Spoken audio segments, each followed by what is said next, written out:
clues pointing to one person. We now consider him to be a suspect in the murders. Their husband and father. Robert Fisher. Robert Fisher. Robert Fisher. A name that haunts investigators to this day. This is by far the most grisly case I've ever seen. This may not look like it, but this ordinary cul-de-sac is where one of Arizona's most infamous murders has taken place. This is where Robert Fisher murdered his whole family, then blew up his house to cover up the evidence.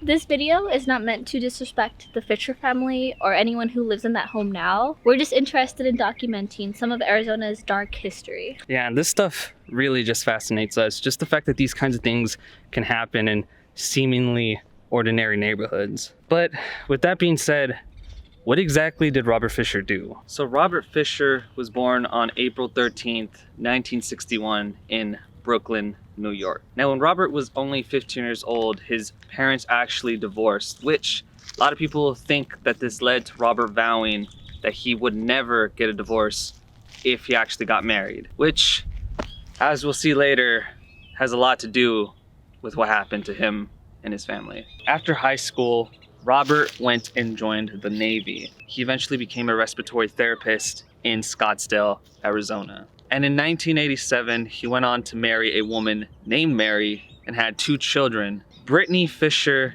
and Robert Jr. Fisher. Now, Robert was described as a very controlling and emotionally distant person.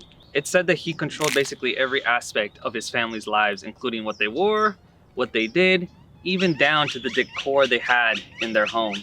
Safe to say that he controlled everything that his family did. Now, in 1989, Robert actually had a previous encounter with the police. He actually shot a stray dog that had wandered onto his property. Now, he claims that he shot this dog trying to defend his own dog that had come out and started a fight with this stray dog. But really, this goes to show that Robert isn't afraid to get his hands dirty. Now, Robert and his wife Mary were actually attending marriage counseling from their church. The reason they were getting marriage counseling was because, they kind of had a rocky relationship, and Robert was also unfaithful.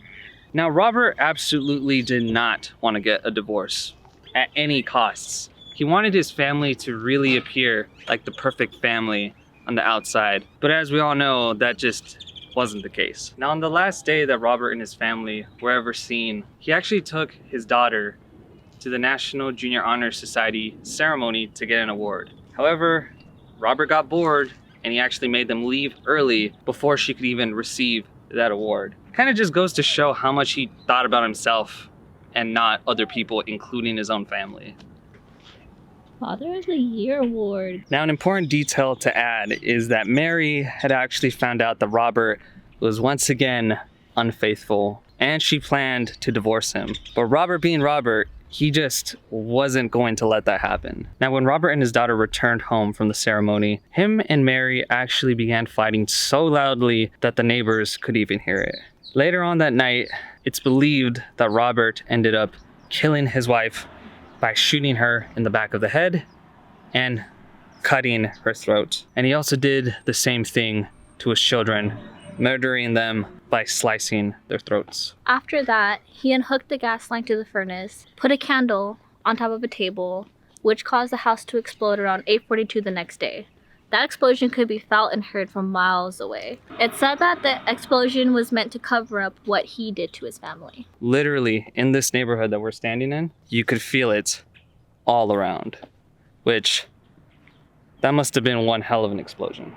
Wait, were there people inside the house? Yes, there are. They're probably dead. A Scottsdale home rigged to explode. It was a tremendous explosion, just shook the whole house. Now, the house was actually completely destroyed. It burned down and there was pretty much nothing left of it. Now, after this happened, police, firefighters showed up. Robert was considered the #1 suspect of this crime and of murdering his family. Shortly after this, a huge manhunt began for Robert that literally lasted months. Now, Robert was actually spotted at an ATM taking out money, which was the last time that he was ever seen on camera. Now that Robert was on the run, he was actually eventually put on the FBI's top 10 most wanted list, which is pretty crazy. Now, in the years since then, People that live in the neighborhood actually say they see a man that fits Robert's description driving around the neighborhood. Now this is kind of unsettling because unlike other things that we've covered, Robert has actually never been caught. He's actually still out there. Now there are a few theories about what happened to Robert, whether he offed himself or he went to a different country, or even that he might be hiding in caves. However, Robert is currently 60 years old. And here's actually a picture of what Robert might look like today. Now, if you see him, please contact the authorities. He is considered armed and extremely dangerous. April 20th, Mary's Toyota 4Runner spotted deep in the woods east of Young, Arizona, more than 100 miles north of Scottsdale. The SUV wiped clean, the family's dog Blue guarding it on the outside. Robert Fisher, nowhere in sight. Now with that being said, why don't we take a look at the house where this crime scene happened. Okay, so we are now actually walking to where Robert Fisher's house was before. It's kind of surreal being at these locations where, you know, something so gruesome and heinous happened. Yeah, just a while ago, a school bus was stopped by. The mailman walked through. Ordinary neighborhood. Now, when you see this house, it looks a lot different from what it did before. They basically had to rebuild this entire thing. You can definitely tell it's a newer house. The architecture for this house looks way different from any of these other houses here. So right there is where the old Robert Fisher house used to be. Now we're not gonna get any closer because we don't want to disturb whoever lives here. But in some of the photos, you can actually see this house right here. It's kind of burnt, but this is where that house used to be.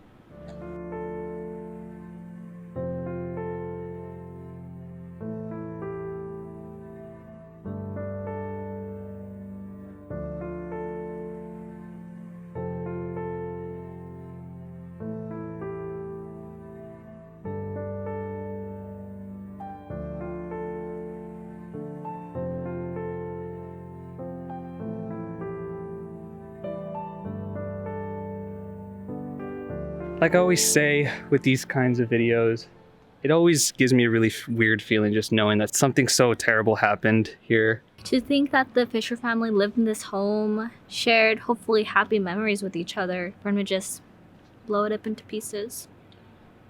It's pretty insane.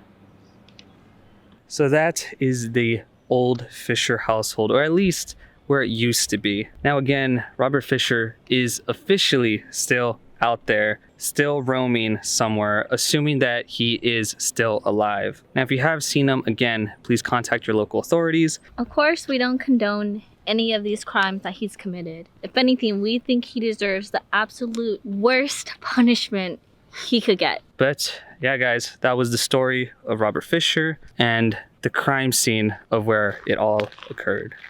Anyways, guys, this has been Spooky Nights, where we have looked into another, I guess, true crime case that has happened here in Arizona. If you haven't checked out our last one, we did it on the Jodi Arias crime scene. Yes, and again, we're not trying to disrespect anybody that was involved with this case. Our prayers always go out to the victims and the victims' families. We want to give them our sincerest condolences for this tragic event. If you guys have any other dark Arizona history that you want us to check out, let us know down in the comments. But with that being said, guys, I have been Ryan Malik. And I'm Lisette. This has been Spooky Nights, and we greatly appreciate you checking us out. We will see you guys on the next one.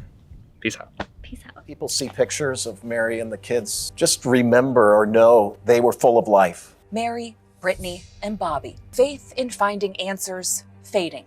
Justice long overdue. One way or the other, whether he's alive or not, it'd be nice to know what happened.